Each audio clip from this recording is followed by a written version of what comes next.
गीता 18 के श्लोक नंबर 62 में भगवान स्वयं कह रहे हैं कि अर्जुन उस परमेश्वर की शरण में जा जिसकी कृपा से परम शांति व शाश्वत स्थान अर्थात सतलोक को प्राप्त होगा।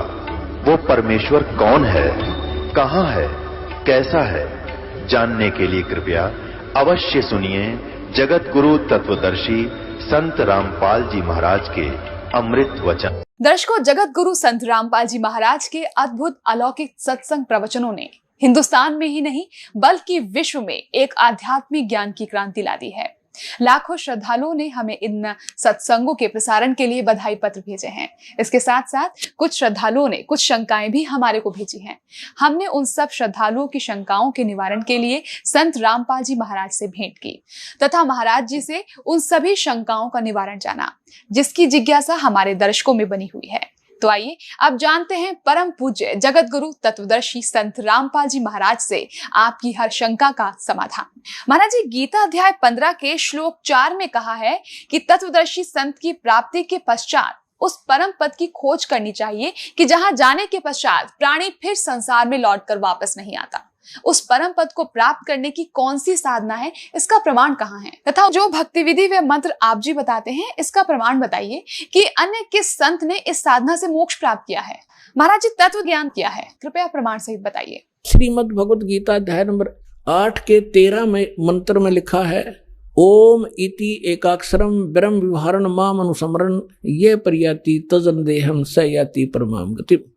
मुझ ब्रह्म का केवल एक ओम मंत्र है और जो इसकी अंतिम सांस तक इस ओम नाम का सिमरण करता हुआ जाता है तो ओम नाम से मिलने वाली जो परम गति वो प्राप्त हो जाती है। ओम नाम से मिलने वाली परम गति कौन सी है? ब्रह्म का मंत्र है, ब्रह्म लोक प्राप्त होता है। गीता अध्याय नंबर 8 के श्लोक नंबर 16 में यह भी स्पष्ट किया है कि ब्रह्म लोक में गए हुए प्राणी भी फिर जन्म मृत्यु में आते हैं। तो वो स्थिर नहीं है, वो परम गति नहीं हुई, वो मोक्ष नहीं हुआ जो गीता अध्याय नंबर 15 के श्लोक नंबर 4 में वर्णित है कि उसके पश्चात परमेश्वर के उस परम पद की खोज करनी चाहिए जहां जाने के बाद फिर लौट कर कभी संसार में नहीं आते। तो आज दास आपको ये क्लियर करना चाहेगा कि वो कौन से मंत्र हैं जिनसे मोक्ष होगा, वो शास्त्र अनुकूल साधना कौन सी है। और ये कंसेप्ट जब क्लियर हो जाएगा पुण्यात्मा तो अपने आप मन को जगह नहीं रहेगी कि तब बकवाद गढ़न की या किसी नकली संत के बीच में बढ़न की कितनी कोशिश कर लिए आपके हृदय में वो उसका ज्ञान समावेगा नहीं। फिर आप भक्त बनोगे, फिर आप मोक्ष प्राप्ति करोगे, क्योंकि रास्ते में हमारे कोई काल के दूत दिशा चेंज कर देते थे। हम ठीक मार्ग पर चलाए भगवान ने, फिर दिशा बदल दी उन लोगों ने, हम धक्के खाते फिर रहे आज तक। तो दास ऐसा ज्ञान देगा उस गॉड गिवन ज्ञान कबीर भगवान का कि आपके सामने ब्रह्मा विष्णु महेश आ जाएंगे, उनको फेल कर दोगे आप।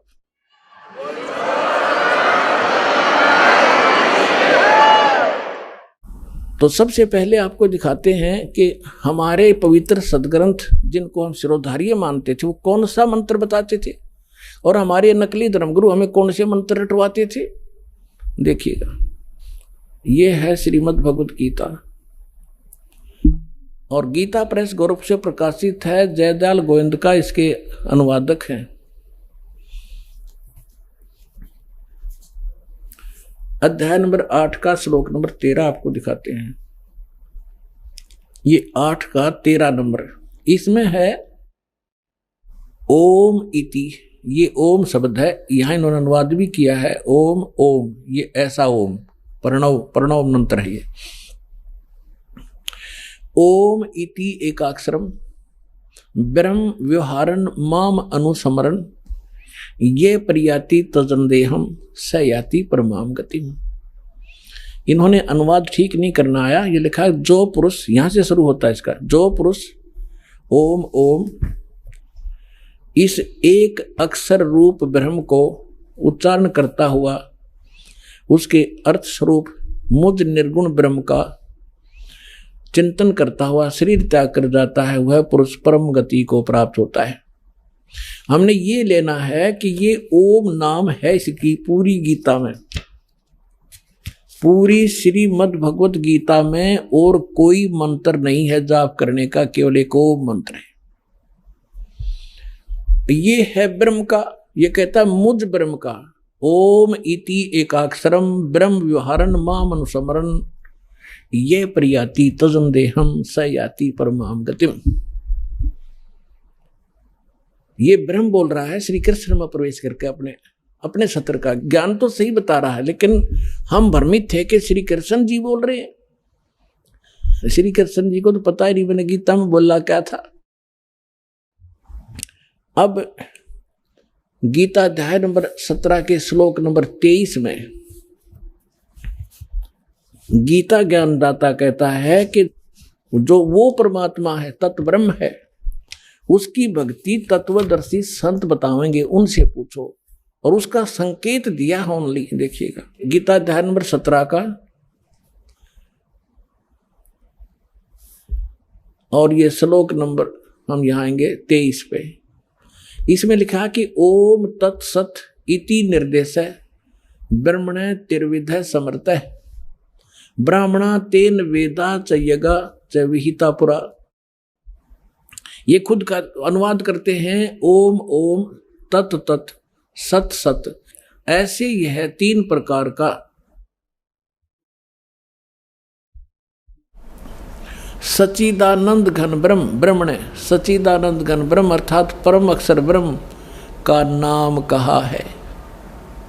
ये है परम अक्षर ब्रह्म का नाम, और वो है केवल वो ओम मंत्र, वो है केवल ब्रह्म का मंत्र।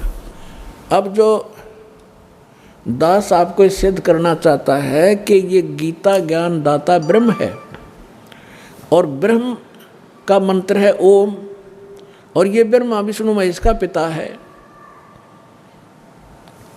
और ओम नाम आज तक ये ऋषि महर्षि और दुर्गा इस ओम तक के मंत्र को ही महत्व देते रहे।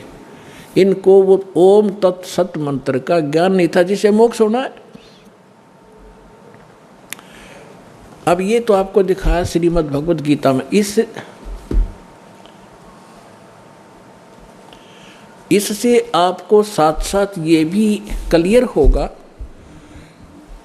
कि दास जो कह रहा है कि वही वेदों वाला ज्ञान श्रीमद् भगवत गीता में है, लेकिन इनमें इनकम्प्लीट नॉलेज है, कंप्लीट नहीं है, लेकिन गलत नहीं है।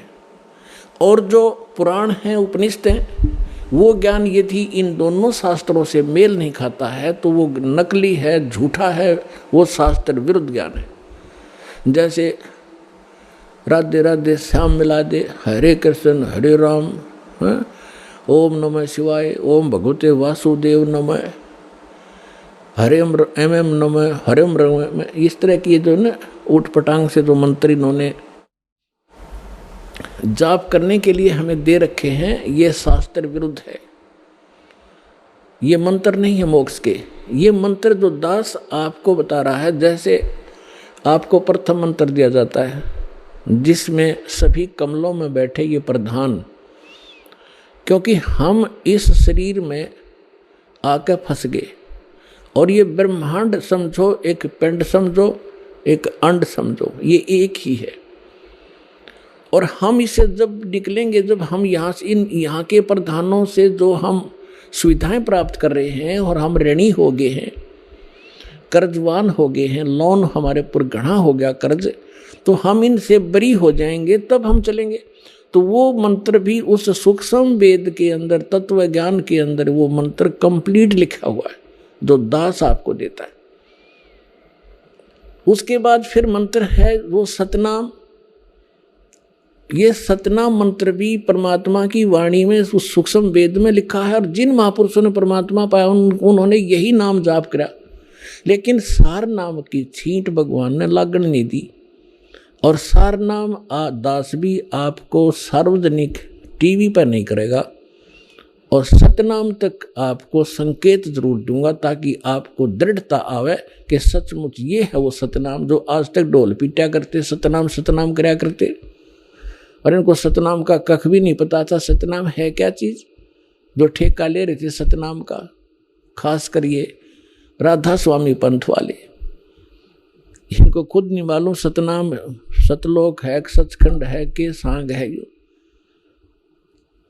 तो पुण्यात्मा धीरे धीरे आपको पूरा कोर्स कराया जाएगा।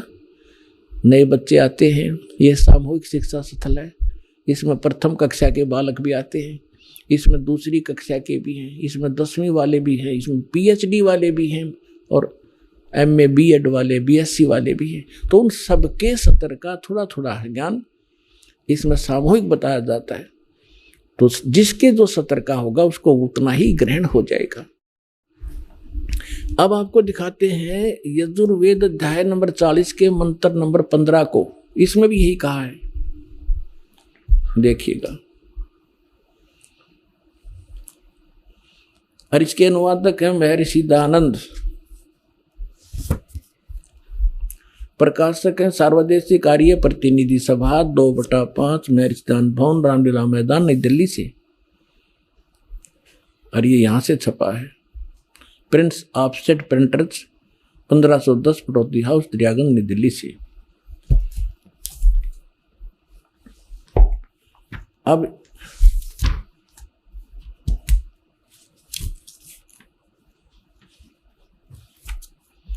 ये देखिएगा, यजुर्वेद भाषा भाष्यम 44वां अध्याय 40वां अध्याय, और यहाँ ये 15वां मंत्र है।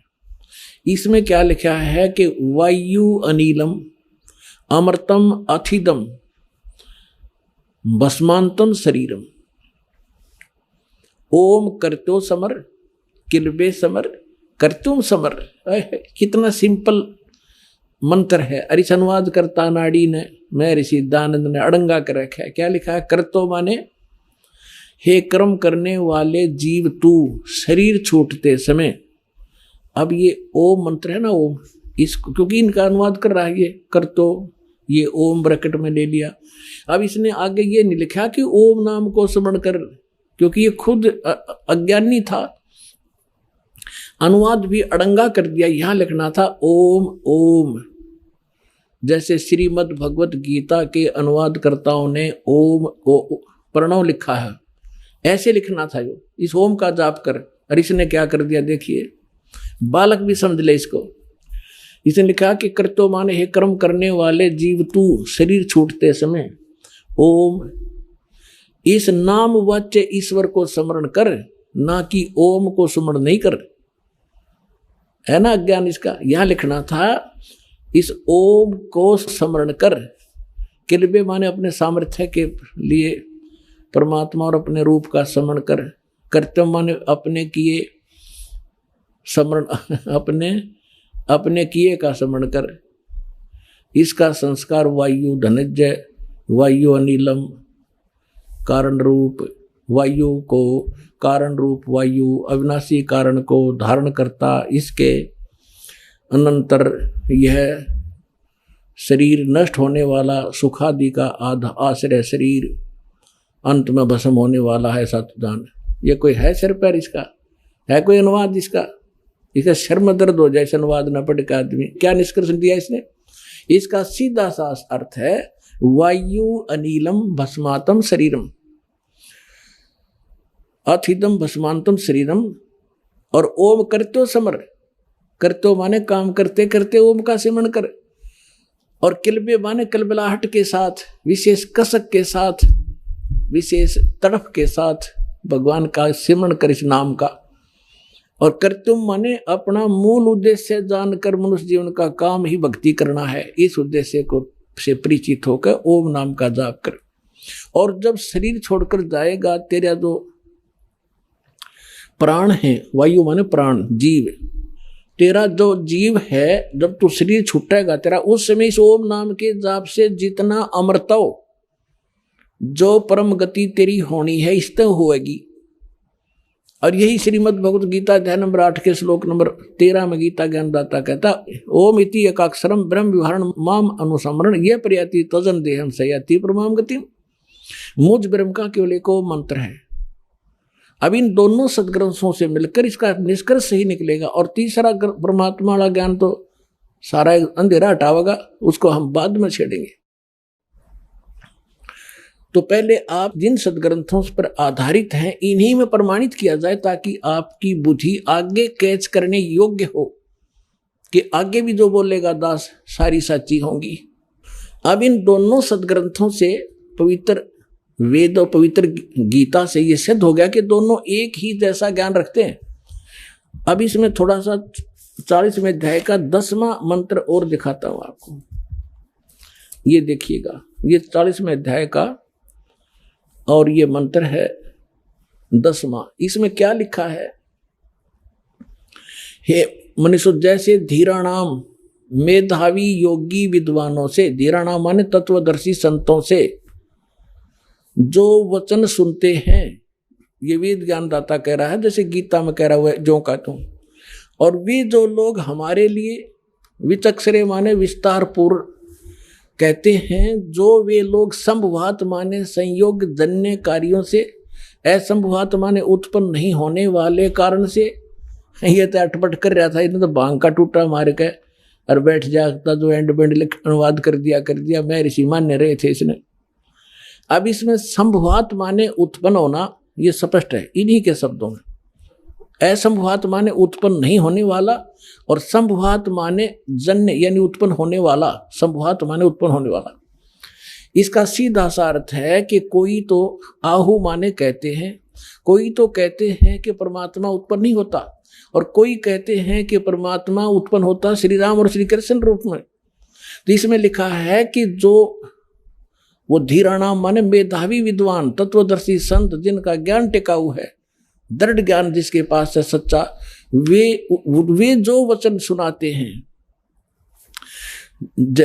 हे मनुष्यों, जैसे हम लोग इन तत्वदर्शी संतों विद्वानों से जो वचन सुनते हैं और वो बताते हैं, वो लोग हमारे साथ विस्तार के साथ हमें बताते हैं, तो उनको सुनो, उनको तुम भी सुनो। जो गीता ज्ञानदाता कहता, जो वो बताना चाहते हैं उनको तुम भी सुनो।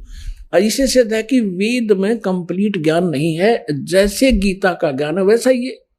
गीता अध्याय नंबर 4 के श्लोक नंबर 34 में कहा कि उस तत्व ज्ञान को जो सच्चिदानंद गण अपने मुख से बोलते हैं, वो तत्व ज्ञान है, उसको तत्वदर्शी संतों के पास जाकर समझ। देखिएगा, अब श्रीमद् भगवत गीता उठा ली हमने, अध्याय नंबर 4 का और श्लोक नंबर 32 आपको दिखाते हैं।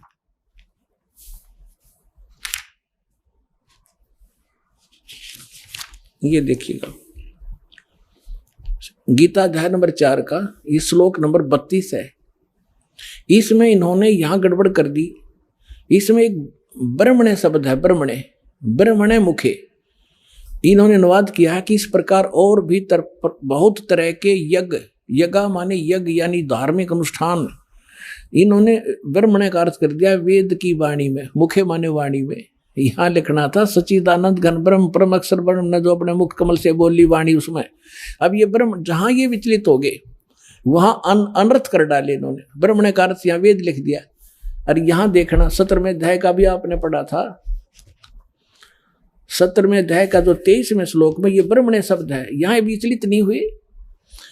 ये 17वें अध्याय का गीता श्रीमद् भगवत गीता का ये 23वां श्लोक है।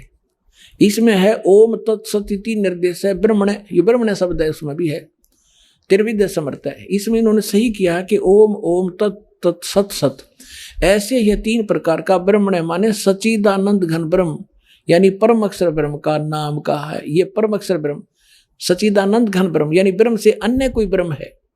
तो यहां इन्होंने ब्रह्मणे का अर्थ वेद की वाणी कर दिया। अब चौथे अध्याय का 32 में फिर आगे यहां लिखा है कि इस प्रकार और भी बहुत तरह के यज्ञ, यज्ञ माने धार्मिक अनुष्ठान, सच्चिदानंद घन ब्रह्म की वाणी, मुखे माने उसने अपने मुख कमल से बोली उस वाणी में विस्तार से कहे गए हैं। उन सब को तू कर्म जान यानी काम करते करते हठ योग से नहीं, जैसे अभी आपने यजुर्वेद अध्याय नंबर 40 के मंत्र 15 में पढ़ा, ओम कर्तु समर किलबे समर और कर्तुम समर। सूक्ष्म वेद में लिखा है नाम बैठत नाम उठत नाम सोवत जागवे, नाम खाते नाम पीते नाम सेती लागवे। यानी काम करते करते सिमरण कर, चलते फिरते सिमरण कर, भगवान को भूला मत, जब भी समय मिले उसी समय उसको याद कर। गीता अध्याय नंबर 8 के श्लोक नंबर 5 और 7 में गीता ज्ञानदाता भी कहता है कि अर्जुन यदि मेरी भक्ति करनी है तो युद्ध भी कर और मेरा सिमरण भी कर। यानी युद्ध से कठिन काम नहीं होता, उसमें भी सिमरण करना। और ये हठ योग और जंगल में जा बैठना, खड़े होकर तब करना, ये कहां से लाए? ये शास्त्र विरुद्ध साधना थी। अब इसमें क्या लिखा है कि वो जो ज्ञान है, जो सच्चिदानंद घन ब्रह्म अपने मुख कमल से जो वाणी बोलता है, कबीर वाणी, उसमें विस्तार से कही गई है, वो तत्व ज्ञान है। अब चौथे अध्याय के 34वें श्लोक में देखो। अब 34वें श्लोक में क्या कहा है कि जो ज्ञान, उस ज्ञान को जो सच्चिदानंद घन ब्रह्म अपने मुख से बोलते हैं, उस वाणी को, उस तत्व ज्ञान को, उस ज्ञान को तू तत्वदर्शी ज्ञानियों के पास जाकर समझ। यानी गीता में ज्ञान नहीं है वो, और उनको भली भांति दंडोत प्रणाम करने से, उनकी सेवा करने से, कपट छोड़कर सरलता पूर्वक प्रश्न करने से वे परमात्म तत्व को भली भांति जानने वाले, यानी गीता ज्ञानदाता सैन्य कोई परमात्म तत्व है, परमात्म तत्व को भली भांति जानने वाले तत्वदर्शी संत, यानी तत्वदर्शी संत, तत्वदर्शी न, वो ज्ञानी महात्मा तुझे तत्व ज्ञान का उपदेश करेंगे। इति सिद्धम के गीता के अंदर वो तत्व ज्ञान नहीं है। और ये ओम नाम ब्रह्म का है। ओम के जाप से क्या उपलब्धि होती है, कौन सी परम गति होती है? अभी इसके साथ साथ ये भी निष्कर्ष निकालेंगे कि ब्रह्मा विष्णु महेश ये भगवान नहीं है, ये ईश नहीं है। हमारे सदग्रंथों में लिखा, देखिएगा, ये शिव महापुराण, इसमें संस्कृत भी साथ है, प्रथम भाग।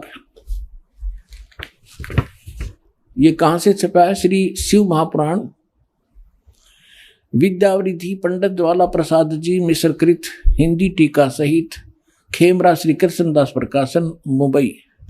अब आपको थोड़ा वर्बली समझाता हूं कि एक बार श्री ब्रह्मा जी विष्णु जी के पास चले गए और इन ऋषि महर्षियों ने जो साधनाएं की, हठ योग किए, समाधिष्ठ हुए, ये काल भगवान जो इन ब्रह्मा विष्णु महेश का पिता है, इसने प्रतिज्ञा कर रखी है कि मैं अपने ओरिजिनल काल रूप में कभी किसी के समक्ष नहीं आऊंगा। तो ये क्या करता है, जो ये ऋषि लोग समाधि लगाया करते, हठ योगी ने सीख रखा था, डले डोन की आदत थी, तो किसी को ब्रह्मा जी के रूप में दर्शन दे देता। जो ब्रह्मा जी को ये आम ऋषि अपने पास ही देखा करते थे साकार में, किसी को विष्णु जी के रूप में दर्शन दे देता, किसी को शिव जी के रूप में, अपने पुत्रों के रूप में। तो जो साधक था वो ये कहने लग जाते, भाई ये ब्रह्मा जी खुद भगवान है, ये अपने को छुपाए बैठे हैं। इस बात से ब्रह्मा जी फूल गए, मैं प्रजापिता हूं। और जिनको विष्णु जी के रूप में दर्शन दिए उसने, वो विष्णु जी के गुणगान करने लगे कि ये सर्वेश्वर है, महेश्वर है, सारी सृष्टि के रचने वाले यही है। इस बात से विष्णु जी को भ्रम हो गया कि मैं भगवान हूं। और इसी तरह शंकर भगवान की सती थी, जानो। अब एक दिन ब्रह्मा जी चले गए विष्णु जी के पास। विष्णु जी अपने सारे नौकर नाकरों के पास आराम से लेटा था। यहाँ तो बान बढ़ाई भी तो बहुत बुरी है ना। और ब्रह्मा जी आए, जब ये खड़े नहीं हुए और न ही सत्कार किया, अक्कदे मेरी बेइज्जती हो जाए, विष्णु जी ने सोची।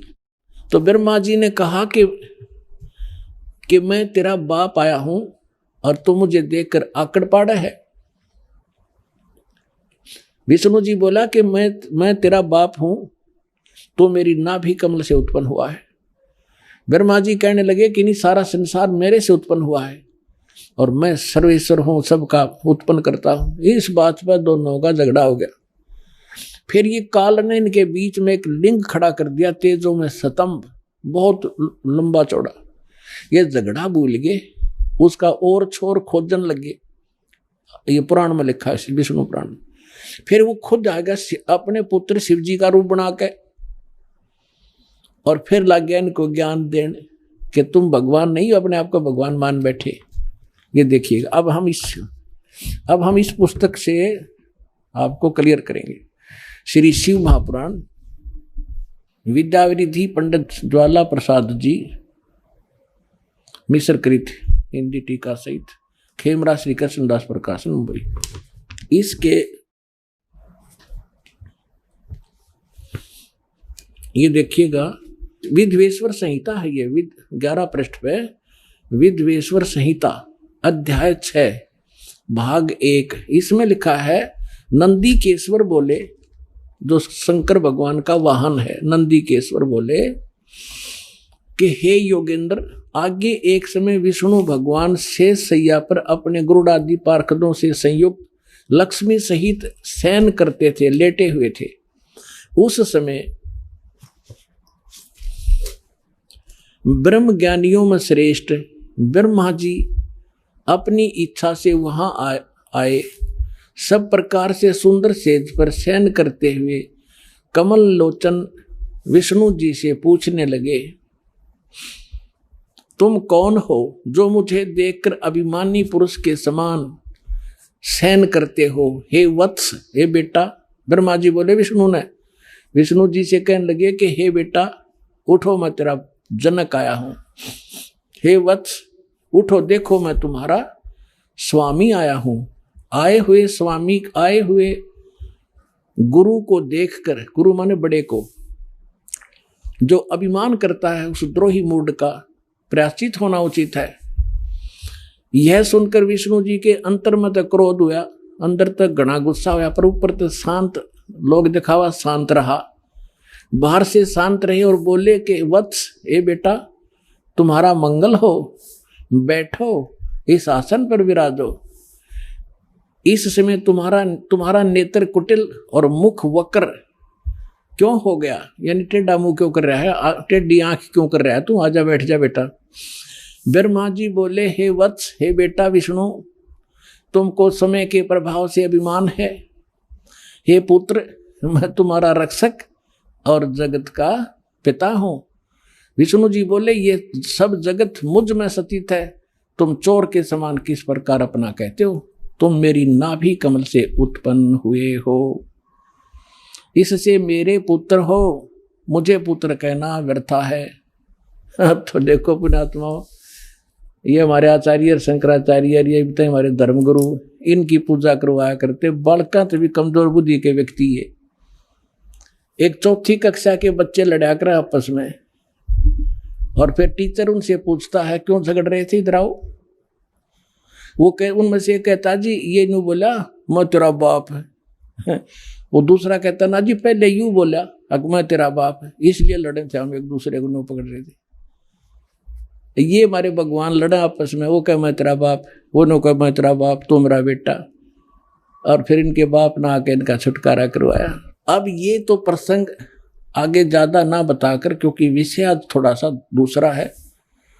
अब ये क्या हुआ कि फिर वो काल आ गया इनका पिता इनके बीच में, और उसने आके फिर इनको समझाया कि तुम भगवान नहीं हो। देखिएगा और दिखाता हूं थोड़ा, एक झलक और रहेगी थोड़ी सी। अब हम ये 11 पृष्ठ पढ़ रहे हैं विद्वेश्वर संहिता का। यहां आ गया नंदीकेश्वर बोले, यहां तक हमने पढ़ लिया कि इससे मेरे पुत्र हुए, मुझे पुत्र कहना व्यर्था। नंदीकेश्वर बोले, इस प्रकार ब्रह्मा विष्णु दोनों ही रजोगुण से मुग्ध होकर विवाद करने लगे, लड़न लगे। मैं श्रेष्ठ हूं, मैं स्वामी हूं, ऐसा कहकर एक दूसरे को मारने की इच्छा से युद्ध करने में उत्सुक हुए। संपूर्ण देवता विमान में बैठकर उस महाअद्भुत युद्ध को देखने चले आए और आकाश में उनके ऊपर फूल बरसाने लगे। देख लो यहाँ के देवता, अरे थरा गजब। ये तो कटका मरने में तैयार हो रहे दोनों भाई, हर देवता ऊपर तो फूल बरसावा, कहाँ कर दो काम, मरो लड़के, शाबाश, बहुत अच्छा काम कर रहे हो। ये थे हमारे जो, हम जिनको ईष्ट और जिन ग्रंथों को हम सत्य मानकर पढ़ा करते। इसमें खाक ज्ञान है। 2 भाई लड़ रहे हों तो भला पुरुष बीच में बढ़ा कर बचाव करा कर ना भाई नाश हो जाएगा, झगड़ा नहीं करा करते। अरे देवता फूल बरसावे, खूब सारा युद्ध बढ़िया लड़ो, मरो कटकर, देखो कौन सा तगड़ा है।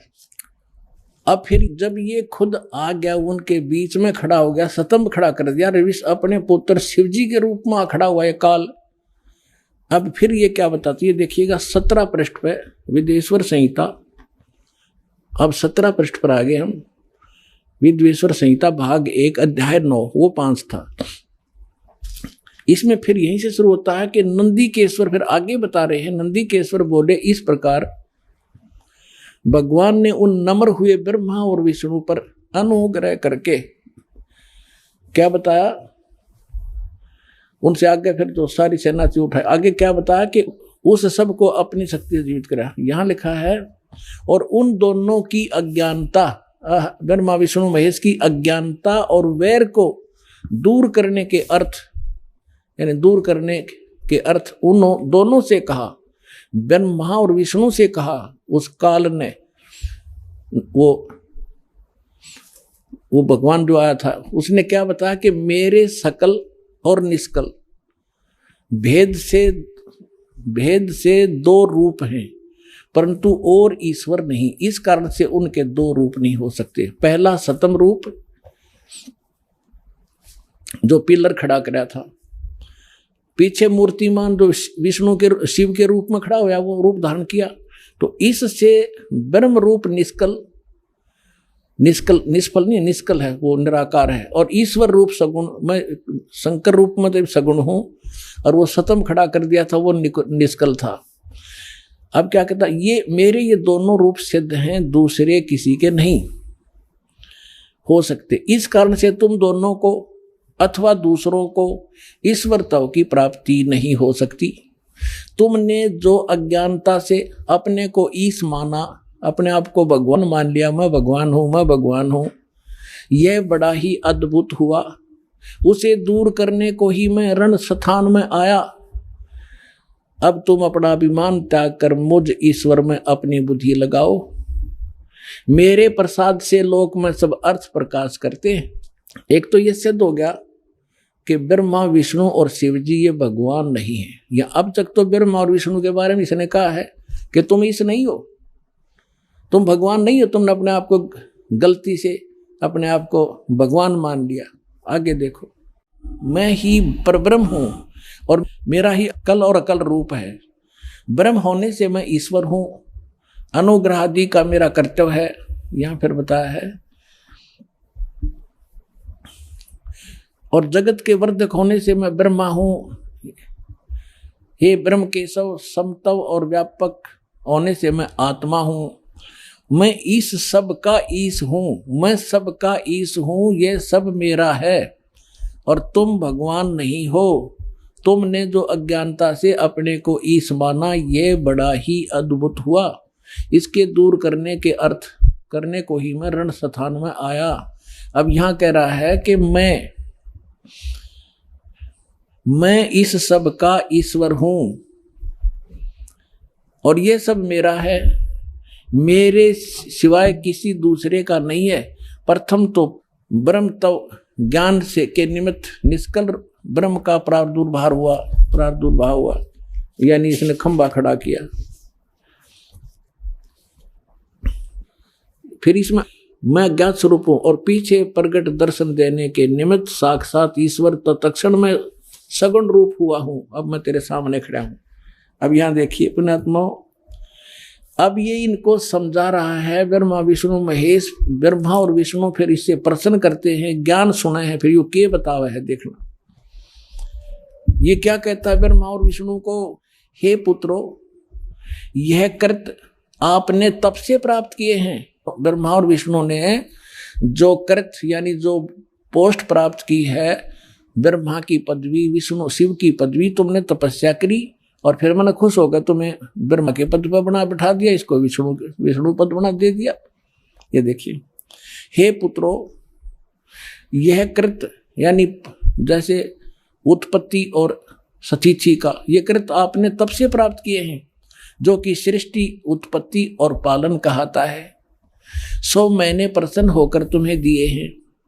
इसी प्रकार दूसरे 2 कृत रुद्र और महेश्वर को प्रदान किए हैं।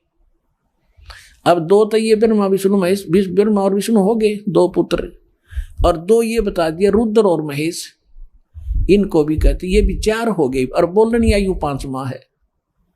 अब दास ये सिद्ध करना चाहता था कि ये जो ब्रह्मा विष्णु महेश का जो पिता है ये कहता है तुम भगवान नहीं हो, मैं भगवान हूं। और सूक्ष्म वेद में ये कहा है, ये मुल्ला माया मग में बैठी हंसा चुन चुन खाई, ये ज्योत स्वरूपी कहे निरंजन में ही करता भाई, एक न करता दो ना करता नौ ठहराए भाई, दसवां भी धुंधर में मिल जा सत कबीर दुहाई। अब क्या बताया है कि ये तो कह रहा तुम भगवान नहीं हो, मैं करता हूं। और सूक्ष्म वेद में कहा है कि निरंजन निश्चय भया, उसको करता मत जान, वो मालिक नहीं है। लेकिन इन में यू अपने आप को ये भगवान सिद्ध करा और कह रहा कि तुम भगवान नहीं हो। हम तो इस ब्रह्म नबी छोड़ विष्णु और शंकर को भगवान मान रहे थे, और ये इनको रिजेक्ट करा। हमारे पुराण ही बता रहे हैं कि ये भगवान नहीं है। अब जो प्रश्न इसमें हम सिद्ध करना चाहो दास, क्योंकि आज का जो विषय है कि वो साधना कौन सी है जिससे मोक्ष होगा, और किस किस ने प्राप्त हुआ, और कहाँ प्रमाण है, इतनी सी बात है। फिर सारा सुलझ जाएगी कहानी। तो अब जो दास सिद्ध कर रहा है कि हमारे आज तक के जितने एथेंटिक सदग्रंथ है, और उन्हीं में से कुछ अंश इन्होंने अपना अनुभव पुराणों में लिखा है, तो पुराण भी साथ लेंगे हम कि उन पुराणों में भी हमारे सदग्रंथों का विवरण है, और उसमें भी वर्णित है, तो उसे भी सहयोग मिलेगा अपने को। इसमें क्या सहयोग मिला कि एक तो ब्रह्मा विष्णु महेश भगवान नहीं, इनका पिता इनसे पांचवा न्यारा है, और ये परमात्मा नहीं है, ये भगवान नहीं है, ये मालिक नहीं है। फिर ये ओ मंत्र है किसका, ये देखिएगा।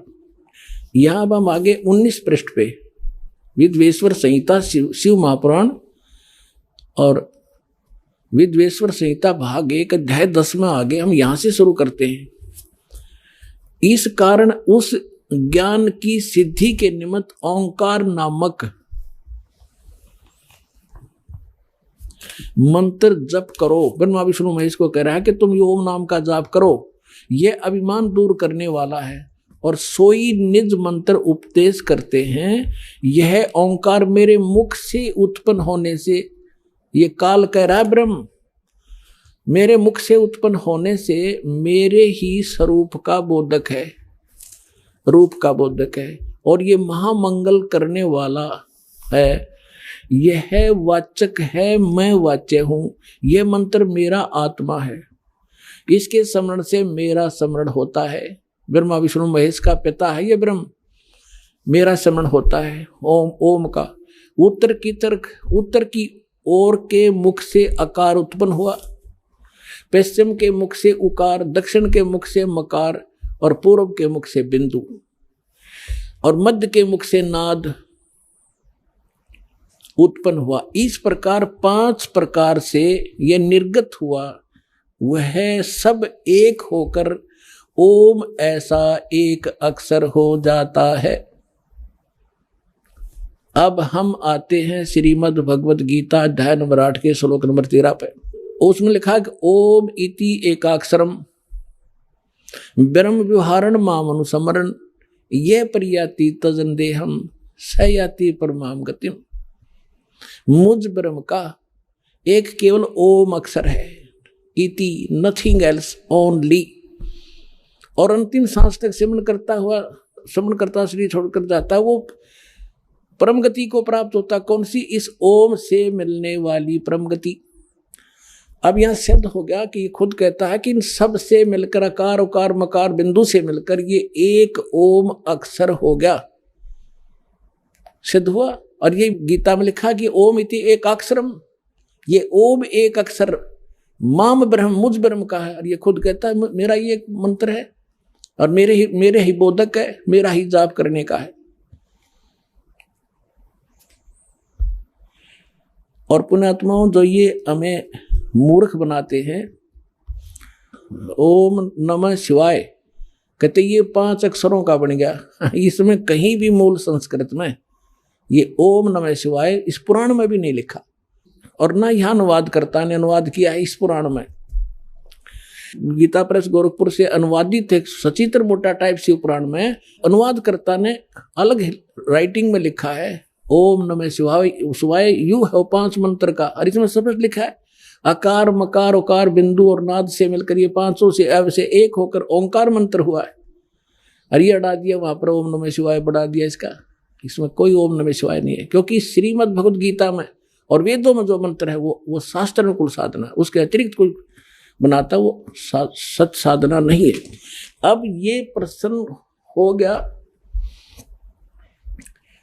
कि ब्रह्म का ओम नाम जाप है इस गीता ज्ञानदाता का, वेद ज्ञानदाता का, और ये ब्रह्मा विष्णु महेश का पिता है। ये है कौन? ये खुद कहता मैं ब्रह्म हूं। अब इसका निष्कर्ष श्री देवी भागवत करेगी। एक समय राजा हिमालय को स्वयं ये देवी परमात्मा के बारे में ज्ञान प्रचार कर रही थी, तो उसने क्या बताया है कि दुर्गा कितना नॉलेज रखती है। वो कहती है केवल एक ब्रह्म है, ब्रह्म की पूजा करो, और ओम उसका मंत्र है, ओम के जाप से ब्रह्म लोक प्राप्ति कर जाओगे, तुम्हारा कल्याण हो। आइए अब हम उन श्रद्धालुओं के अनुभव जानते हैं जो जगत गुरु तत्वदर्शी संत रामपाल जी महाराज जी से दीक्षा प्राप्त कर चुके हैं तथा उनके द्वारा बताए गए भक्ति मार्ग पर चल रहे हैं। बहन जी नमस्कार। सत साहिब। बहन जी क्या शुभ नाम है आप जी का? भारती। बहन जी कहाँ से आए आप? पुणे से। बहन जी क्या काम करते हैं आप?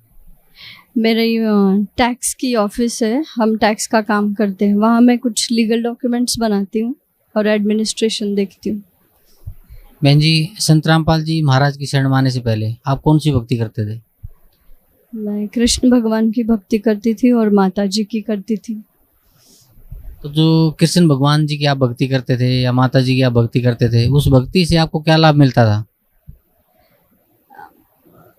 पता नहीं, अभी कुछ खास जैसे हम भाव से कुछ कर रहे हैं और उसके रिटर्न्स ठीक तरीके से प्रसाद बोलिए या आशीर्वाद ऐसा कुछ मिल नहीं रहा था। बहन जी परम संत सतगुरु रामपाल जी महाराज की शरण में आप कैसे आए? मेरे हस्बैंड की ऑफिस है, वो चार्टर्ड अकाउंटेंट है, तो उसमें मैं कुछ लीगल डॉक्यूमेंट्स देखती थी। मैंने लॉ कर रखा है, जुडिशियरी में भी काम किया है, तो लीगल डॉक्यूमेंट्स देखती थी। तो एक कंपनी के डायरेक्टर थे, तो उनकी सिग्नेचर ज़रूरी थी लीगल डॉक्यूमेंट्स पे, और वो हो नहीं पाया। महीनों हो गए, वो आए ही नहीं, और उनके ऑफिस से जवाब मिलता था कि पता नहीं कभी आएंगे वगैरह। तो ये सब उनकी एब्सेंसी का वजह क्या है, कहाँ गए हैं, तो ऐसे मालूम पड़ा कि कोई एक संत हैं हरियाणा में और वहाँ कुछ प्रॉब्लम है या कुछ है और वहाँ वो फंसे हुए हैं। उस हिसाब से फिर ऐसे कौन संत हैं कि महीनों ये पर्सन नहीं आ सकता और इतना जुड़ा क्यों हो सकता है वगैरह वगैरह। उस हिसाब से मैंने फिर वो जो थे वो आए कुछ दिनों के बाद, उनसे सीडीज़ ली और किताबें ली, और इस तरीके से मुझे गुरुजियों के ज्ञान की मालूमात हो गई और अच्छी तरह से सब समझ में भी आ गया। एक बात अच्छी तरह से, बहुत अच्छी तरह से समझ में आ गई कि अगर हम हिंदुओं के बारे में ही बात करें तो जैसे गीता जी है या फिर अपने पुराण हैं या कुल में या खानदान में जो कहा जाता है ना, हमारे यहाँ ये उपासना चलती है, वो उपासना चलती है, वो सारा करते हुए भी हम ठीक तरीके से नहीं कर रहे हैं। और इन सारे देवताओं की, कोई भी देवता हो, आपके कुल में किसी भी देवता की उपासना चल रही हो, उनसे लाभ प्राप्ति के लिए जो चले आ रहे हैं रीति रिवाज, वो सही तरीका उनकी उपासना का नहीं है।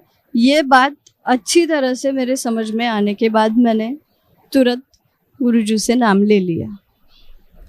बहन जी परम संत सतगुरु रामपाल जी महाराज से नाम उपदेश लेने के बाद आपको क्या लाभ मिला? एक तो 2-4 बातें, हम जिसे कहते हैं ना स्ट्रीमलाइन होना, हम एक तो ये तरीका भी गलत है कि एक बात बहुत अच्छी तरह से लाभ का ऐसा बोल सकते हैं कि समझ, इंसान को इस बात की समझ होती ही नहीं है कि मुझे बेटा हो या मैं परीक्षा में पास हो जाऊं या मुझे नौकरी लग जाए या मुझे प्रॉपर्टी बन जाए। इन सारी चीज़ों के लिए हम किसी मंदिर में जाके कुछ मन्नत मांग ले, फिर चढ़ावा चढ़ा दे, तो ये सारा एक तो होता नहीं, हुआ तो भी वो टेम्पररी होता है और वो सही रास्ते की वजह न करने की वजह से हम डाइवर्ट हो जाते हैं।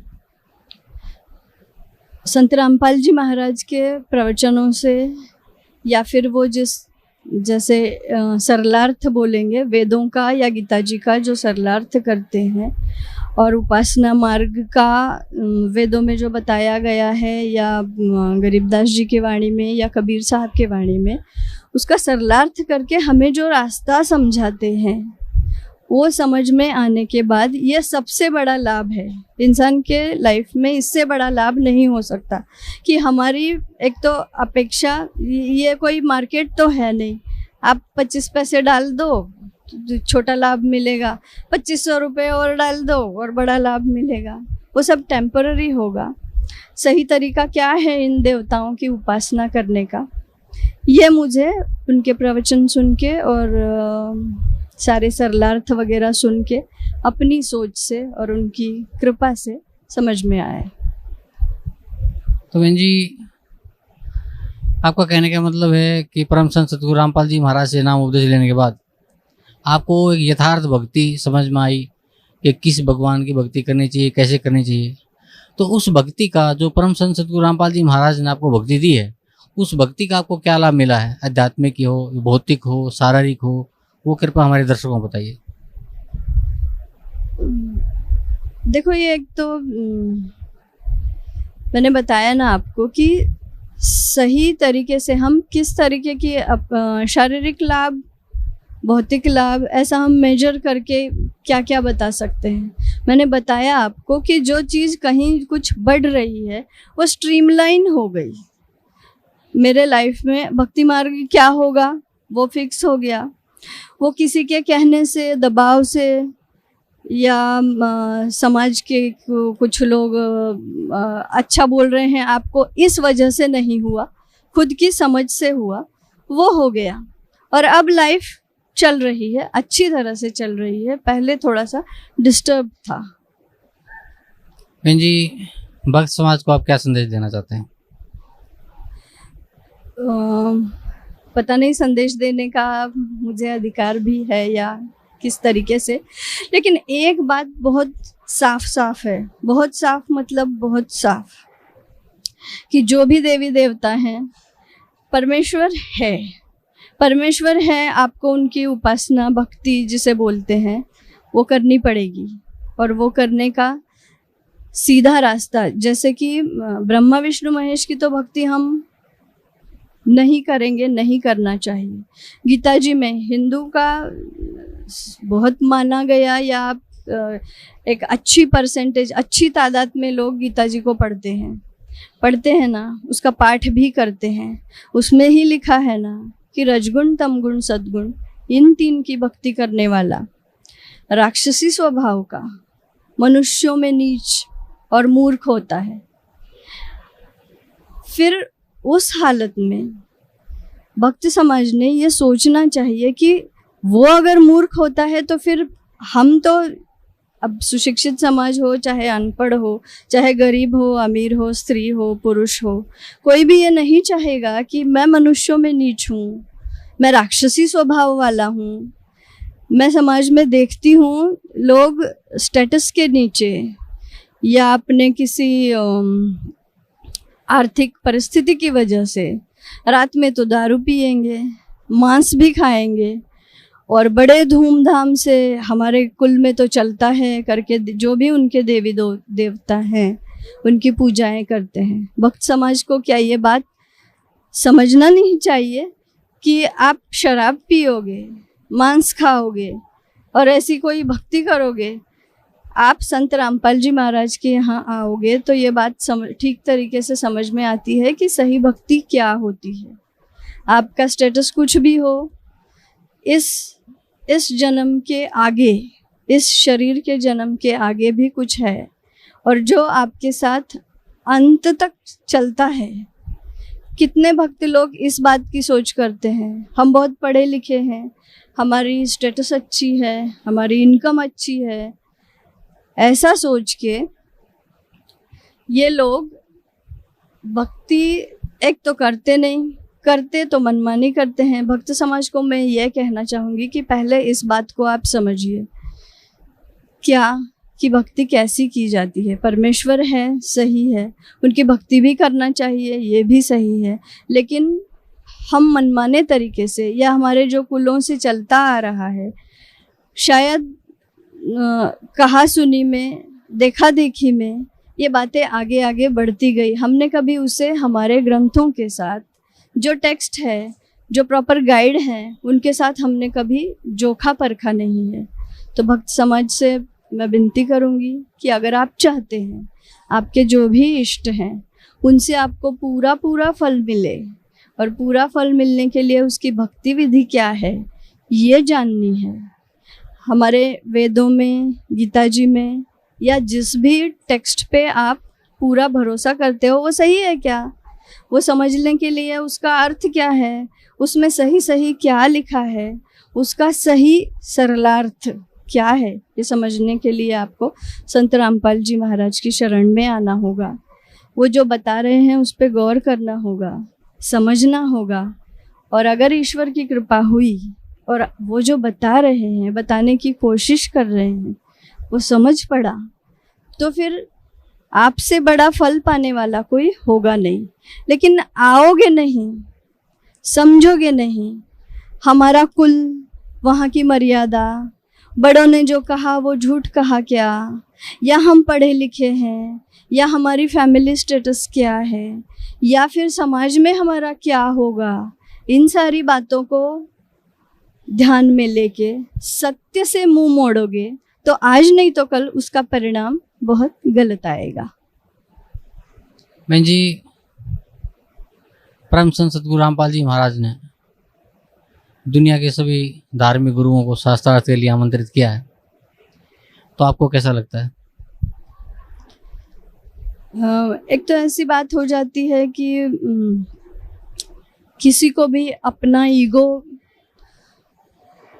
है, या फिर जिन्होंने संत रामपाल जी महाराज जो ज्ञान देते हैं उन्होंने काल ये कंसेप्ट को अगर समझा होगा, हम बोलेंगे कि एक बहुत बड़ा ऑब्स्ट्रक्शन है, आपकी मानसिक शारीरिक स्थिति अच्छी होने में एक बहुत बड़ा ऑब्स्ट्रक्शन आपके सामने ला रखा है।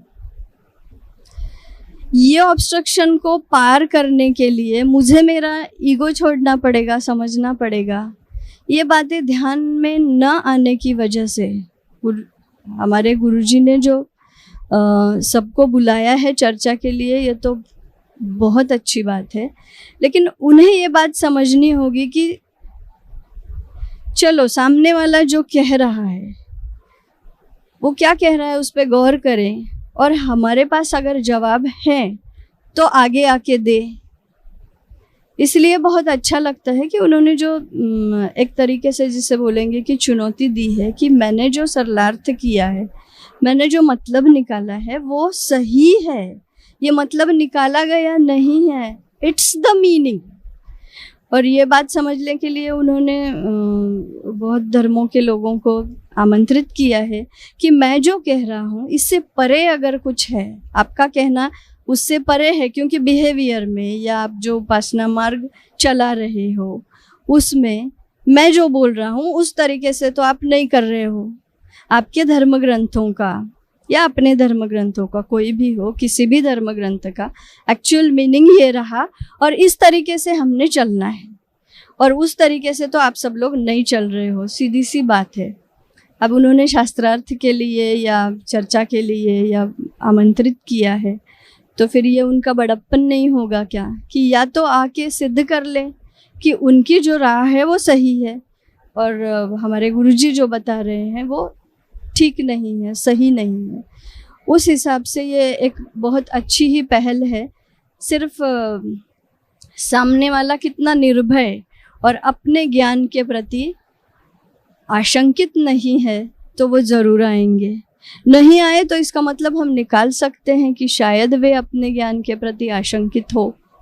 बहन जी, what is the main purpose of human life? Main purpose of human life, it depends on the person who has understood the purpose for them it is. Some people we see, they are keeping wrong purposes. Rightly, what should they do in their life? They should seek the ultimate freedom. So we can say कि ultimate freedom is the main purpose of human life. Freedom of Atma. How it is possible to every man fulfill his purpose? Okay, to fulfill the purpose, to come to Barwala, listen whatever my Malik is telling, follow that, and then fulfill the purpose of your life. Anything you want to say about the true worship of Sant Rampal Ji Maharaj?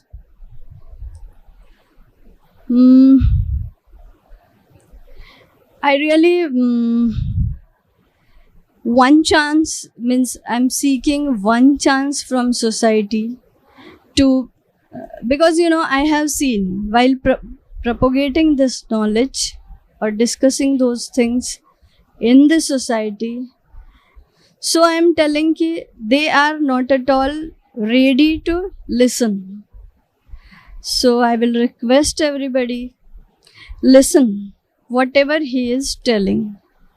Once you understood, then nothing remains. Unless you listen, you will not understand anything, and the problem is nobody listens. But now time has come, there are innumerable people, because this question mark is always there, because you pray to the God in different ways, you are not bad in behavior, you are Hindi में जिसे बोलते हैं ना, बहुत सुचारू तरीके से रहते हैं, there are no malpractices observed, still the person is not getting the so-called benefits he is seeking. The benefits sought are right or wrong is other issue, but whatever they are seeking, they are not getting. Why? Because the right way is not followed. So I will request everybody, just listen, just try to understand what he is telling. Then if you have really understood, you will not leave it back, you will follow it. And once you will follow it, when the right road sought or road you are following is correct, you will reach the goal. It's so simple and straight. One more thing I need to tell you, whenever you will go outside in the society and those spiritual things, whenever you feel to listen or you feel to interpret or you feel to understand, the people who are making you understand are, I feel, we can see that are they really clear in their ideas. So they make you understand in such a difficult way, and my Guruji, my Malik, has explained those meaning of Vedas and Bhagavad Gita in such a simple way that even a layman, not much learned person, can easily understand what he is telling. So, but for that, what is to be done? You have to listen what he is telling. Thank you, madam. Thank you so much. Welcome.